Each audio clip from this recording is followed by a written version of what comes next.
Who is Mr. Peter Lee.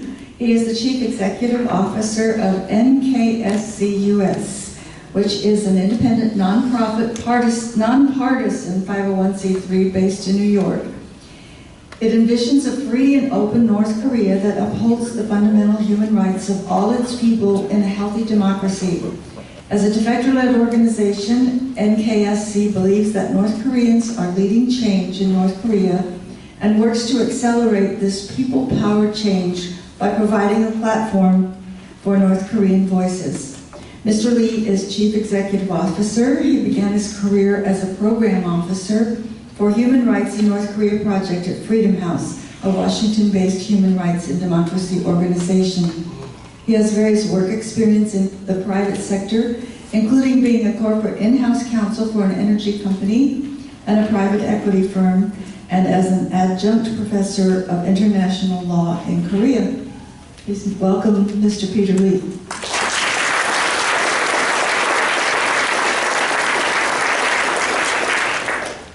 Thank you, ladies and gentlemen. Thank you for this very generous introductions. Thank you, Julie, for inviting me. And thank you, James, for taking care of all those equipments. That's okay. And Kirk, thank you for your compassionate heart. Thanks a lot. Thank you for your service. My name is Peter Lee, and I practice law and immigration law. I volunteer my time, private time, for this organization called North Korea Strategy Center. For some reason, this screen does not show all, but today I'm gonna talk about briefly three stories about North Korea, because nowadays there are so many talks about North Korea. Starting from the nuclear missile test, fire and fury, and then hunger, some sudden turnaround of talks, peace talks, and then last night there was talks like from North Korean side, like a gangster-like demand from the United States to rip them off of their nuclear weapon without paying it. So whose story is right? So today I'm going to present for three men's story. So at the end of the day, you decide whose story is right. It's mostly like a video clip, so it's not going to bore you, hopefully.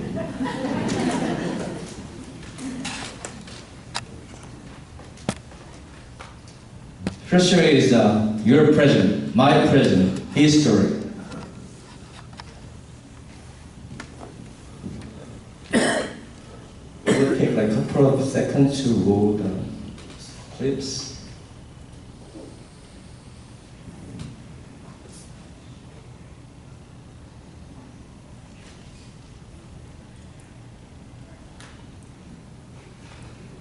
It will turn out.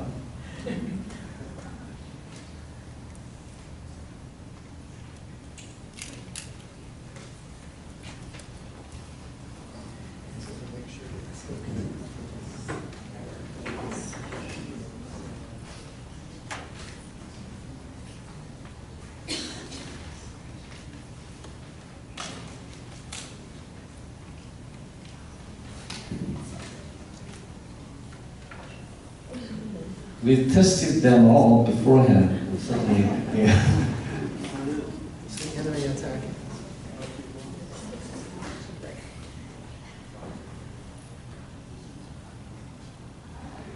It has some embedded YouTubes in there, so they have to pull from the internet.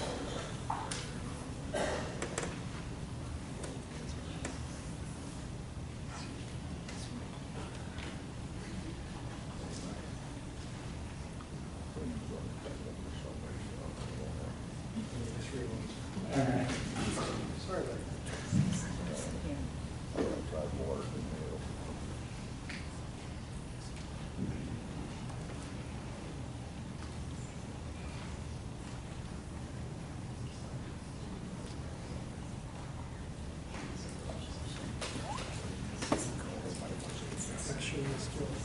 We lost the connection, that's why. Mr. Lee, Yeah. while we're waiting for him to get that, could you tell us a little bit about how your life story, how you came from Korea to the United States? Okay, yes. While we're waiting on that. Okay, for the time killing. I'm originally from South Korea. My grandfather's generation, my mother's side came from the North Korea. My father's side from the south, and then I was born there, I was raised there, I even completed my military service there. And then my grandfather used to have 8 siblings. During the Korean War, out of 8 siblings, only 2 survived. And then my mother's side, they have 4 siblings, only 2 survived. So the Korean War is one of the most deadliest war in the World War history. And then my father's generations, they fought in Vietnam War to support the United States as one of the strongest allies. And then I also served as a kind of Korean soldiers who were attached to U.S. armies. And then after completing the army service, I immigrated into the States, which was 17 years ago. I completed my law school in Michigan, and my first job was in Washington, D.C. At that time, the President Bush, he enacted the North Korean Human Rights Act. Actually, I met him 2 months ago in Bush Center. I really appreciate his constituents as a strong support for the human rights in North Korean issues. There are so many issues in North Korea. Does it work? Yeah. So let me quickly finish my story. And then there's many segments in the North Korean issue. One is a security issue. The other one is international politics between the China behind and the United States. And the other issue is the human rights issues. Basically, all those complicated issues kind of interacting to each other, which is commingled with all those strongest powers around Korean Peninsula, which is Russia or China, and then now United States. Two weeks ago, I visited Hawaii, and then I visited Punch Bowl. Some of the veterans must be well aware of National Cemetery, who fought during the World War II. United States fought 3 wars in the Pacific Theater. The first one is World War II against the Japanese Empire, and the second war is the Korean War against the Chinese and North Korean army, and third war is the Vietnamese War. Having fought that 3 wars in the Pacific Theater, actually the United States kind of dominated Pacific Theater. Now China is strongly kind of demanding those status quo. So that's the situation surrounding the settings. Why Kim Jong-il is kind of testing the limits. How far they can actually push forward into the out of the current status quo. All those things are kind of intermingling and intertwined in the Korean Peninsula. So today I basically try to kind of show 3-man story. One is President Trump's story. The other one is the Kim Jong-un, the North Korean leader's story. The last one is our God's story. Okay? Hopefully this worked. Yeah. All right, history.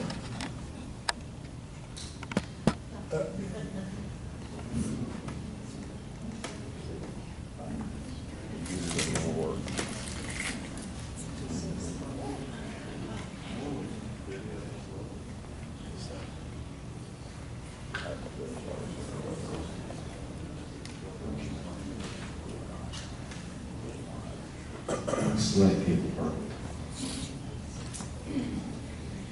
Okay.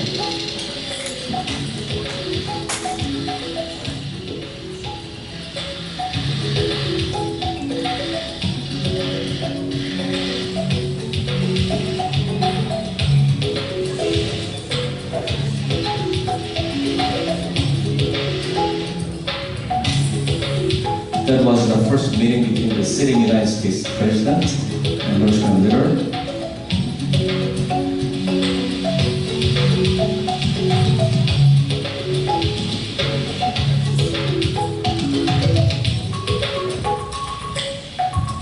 And they finally signed the joint statements.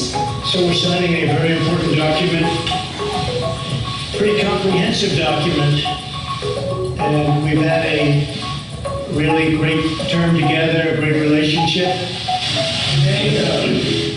We had a historic meeting and decided to meet the past 35 years old. and we are about to sign a historic document.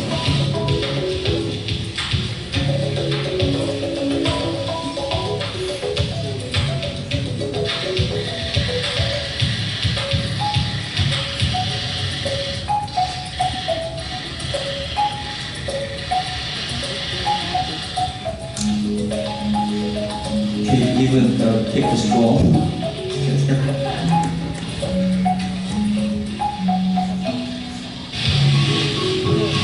so that it could be utilized. Starting that process very quickly, very, very quickly, absolutely.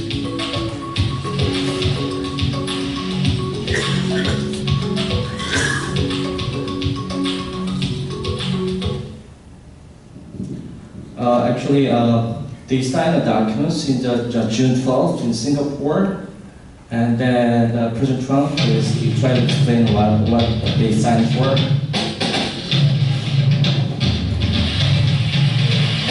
Today is the beginning of an arduous process.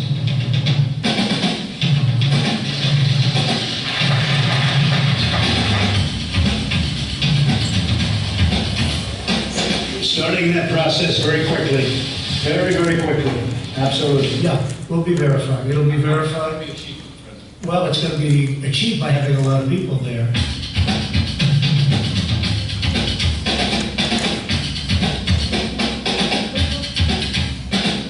We have right now 32,000 soldiers in South Korea, and I'd like to be able to bring them back home, but that's not part of the equation right now. We will be stopping the war games, which will save us a tremendous amount of money.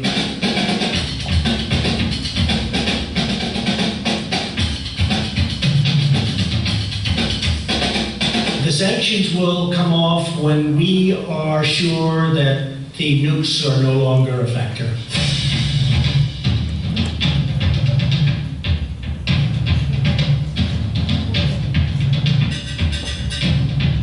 Well, at a certain time I will. I said that will be a day that I look very much forward to, at the appropriate time. And I also will be inviting Chairman Kim at the appropriate time to the White House.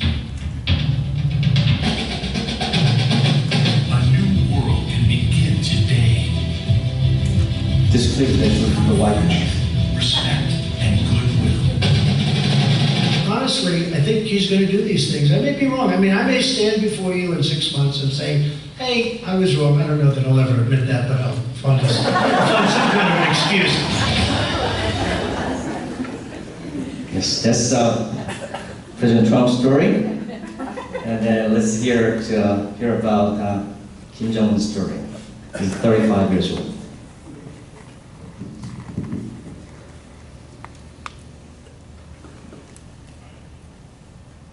Here it comes.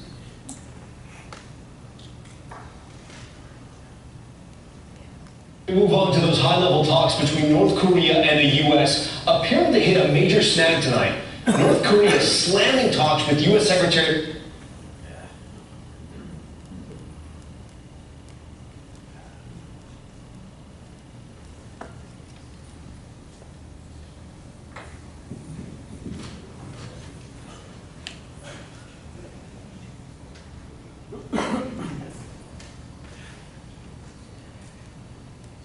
State Mike Pompeo as deeply regrettable and cancerous, accusing Washington of making gangster-like demands, those are their words, on its nuclear weapons program. But Pompeo characterizing the 2 days of talks, quote, as productive.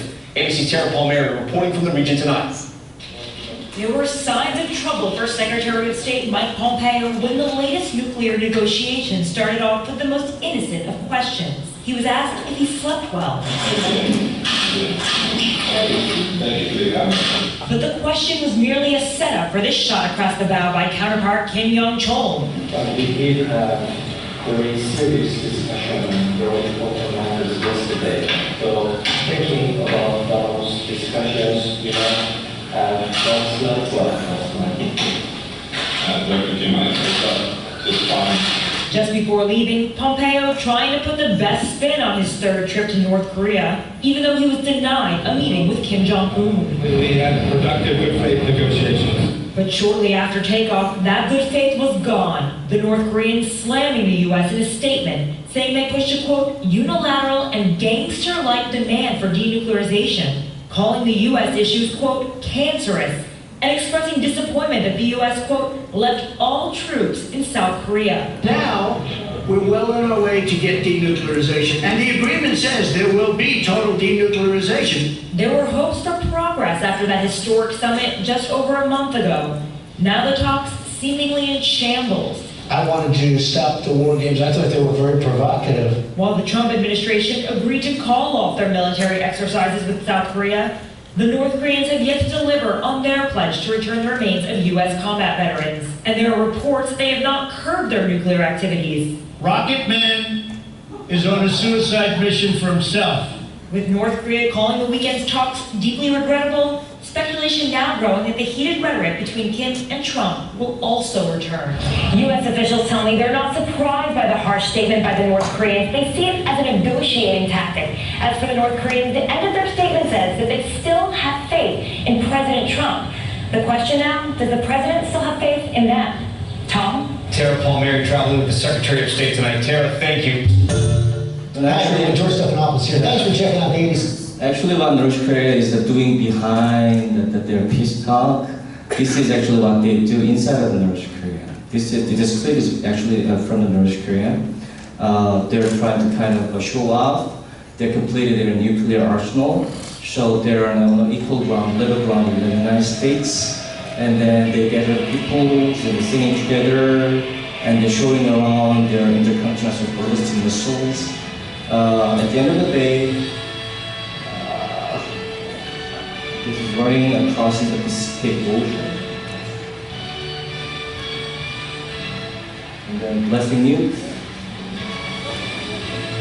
And then burning, of course, the flags. This is what they do behind. So the Kim Jong-un, he says that the reason why he has to develop a nuclear weapon is they have to kind of counter the U.S. military kind of pressure. And in order to save his own country, he needs that strong arsenals. But the real reason behind why he develops a nuclear weapon is to kind of a threefold. First one, he needs some kind of deterrent against the foreign powers. But the more the reason is the second reason. In order to mobilize his own people who has been starving for the last 70 years, they need some kind of sliding driving forces. Like we need to this kind of American hostility there. So we need to focus on developing nuclear weapons, and we need to focus on you don't kind of complain for anything. You need to sacrifice for this. I think the second reason is more important for Kim Jong-un. So actually, I don't know whether this peace talk gonna go well, because if Kim Jong-un just forego his nuclear weapons, he doesn't have nothing to say to his own people, to fight for him, to stand behind him. So this is Kim Jong-un's story. What about, I don't know, but I personally believe our Jesus, our God, who loves us on an equal ground, what is his thoughts? What is his story? I think we believe in Jesus who died for us in the cross, and then he cares for the people who cannot speak for themselves in North Korea. So I'm going to show a quick kind of video clip which shows a North Korean prison camp, which contains almost like 80,000 to 1,200,000 peoples. And then this is kind of strongest mechanism of North Korea, which kind of supports Kim Jong-un's tyranny. So anyone who speaks against Kim Jong-un, they're gonna be put into these political prison camps for life, with all his families. And hope this video clip shows. Or if not, let me show the next one.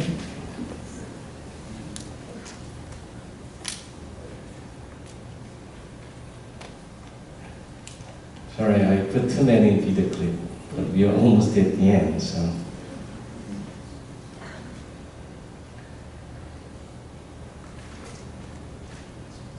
So basically,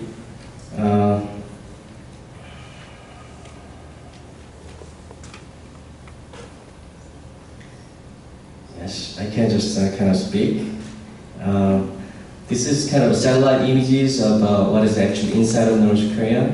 I try to show those exact locations of those political prisoner camps inside of North Korea, which resembles strongly the Nazis' Third Reich is kind of Auschwitz. And this kind of concentration camp is most needed for this kind of state-run, the tyrannic country.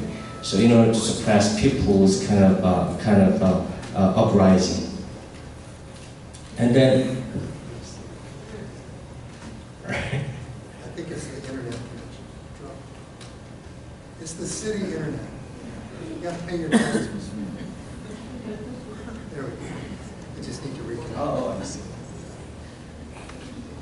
Good old government internet. I think it's good. Yes. It has the yellow thing with that. Keep talking. So basically, this is almost at the end of my presentations. And then lastly, I'm going to show what our organization is actually doing. And then we raise funds and raise awareness. And then we send, last year we sent 100,000 of these little USB sticks through Manchuria, northern China.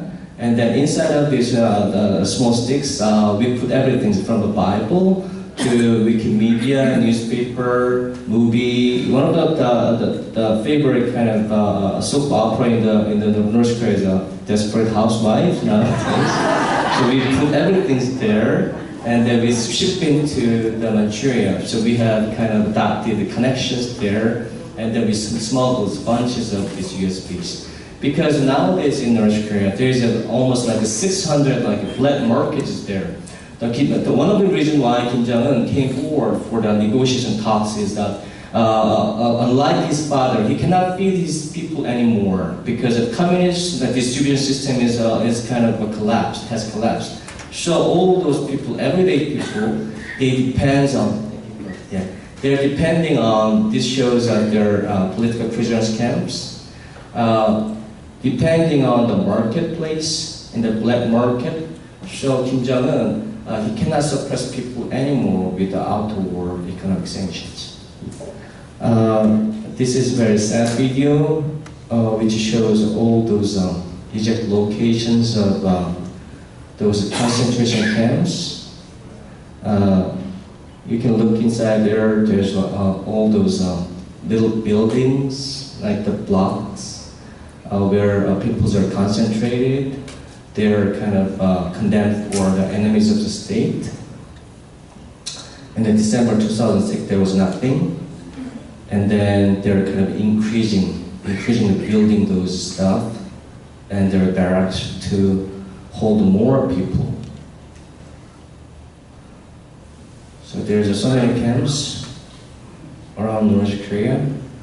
So this is another reason why Kim Jong-un cannot open his country. Once he opens his country, as like Hitler and the Third Reich fell, all those crimes against humanity, is unbearable atrocities about human being going to be disclosed to the world, and then he himself and his regime and his right hands and wings of these people cannot escape from international prosecutions. So what I do is that basically this is the video clip of what I do inside of North Korea. We try to kind of send, actually this is the last video, so you don't need to wait for any more. This shows how we smuggle those USB inside of North Korea. This footage was secretly filmed by a North Korean citizen who, if discovered, could face the death penalty. He is smuggling Western and South Korean TV shows, documentaries and websites into the country, media that is illegal in North Korea. This is part of a plan to change how North Koreans see the outside world and their own government. A plan to break the regime from the inside.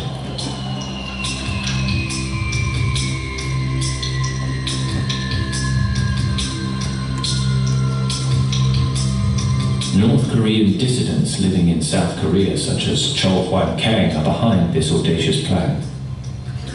Mr. Kang runs an organization based in Seoul, South Korea, that each year sneaks 3,000 USB drives filled with foreign movies, political documentaries, and videos into North Korea.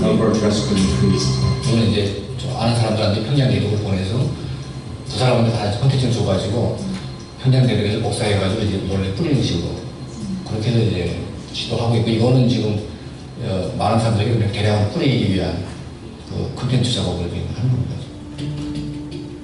그러니까 콘텐츠 선별은 이제 우리가 북한 주민들의 다양한 그 욕구, 또 다양한 어떤 뭐 인식 변화를 위해서 그들의 어떤 선택이나 뭐 어떤 그 권리, 또 인권 문제를 우리가 다루는데 필요한 콘텐츠를 우리가 분리를 할 겁니다. 그래서 궁극적 목표는 북한 정권의 변화입니다. 그래서 북한 주민들의 힘으로 민주화를 이루고 그 남북 통일로 가는 그 과정을 만드는데 저는 이 정보 유입이 절대적으로 아주 필요하다고 저는 보고 있는 겁니다. Getting the footage into the country is dangerous, but often very low tech. One method is simply throwing the USBs across the river to North Korea, where bribed border police are waiting. The USBs are strapped to a rubber tube, along with some cigarettes, and taken to the Tumen River that divides China and North Korea. At a prearranged time, one of Mr. Kang's team throws the rubber tube into the water, and the current takes it to the North Korean riverbank, where it's hoped soldiers from the regime pick them up and sell them on. Once the footage is inside the country, the USBs are traded in markets.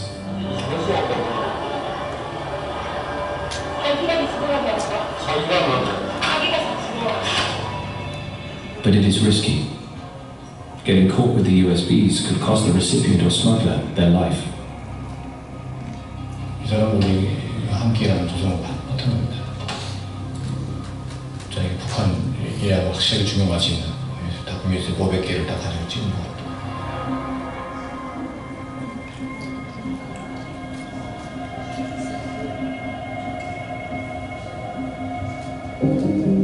Mr. Kang knows firsthand how hard it can be in prison in North Korea. As a child, he spent 10 years in a gulag as punishment for alleged crimes against the regime carried out by his grandfather. 고시원 북한의 수용소인데요. 많은 사람들이 그냥 실제로 이제 굶어 죽을 때, 그런 사람들을 이제 제가 파묻어서 이제 뭐 이렇게 매장을 하는데, 겨울에 이제 많이 죽어서 매장을 하게 되면 여름에 이제 흙이 녹으면서 이제 시체가 다 드러나서 그 썩은 시체들을 저희가 또 모아가지고 또 따로 파묻을 때, 그럴 때가 상당히 좀 견디기 힘들었고 끔찍했죠. Mr. Kang defected to South Korea 25 years ago. Since then, he's been on a crusade to change North Korea from the inside. His organization is supported by groups from abroad who help finance the operation. The project is bold, puts people's lives at risk, and it's impossible to say what impact it is having inside the country. The hope of Mr. Kang, and dissidents like him, is the more access North Koreans get to the outside world, the more they will question the diet of propaganda from Pyongyang and demand political change.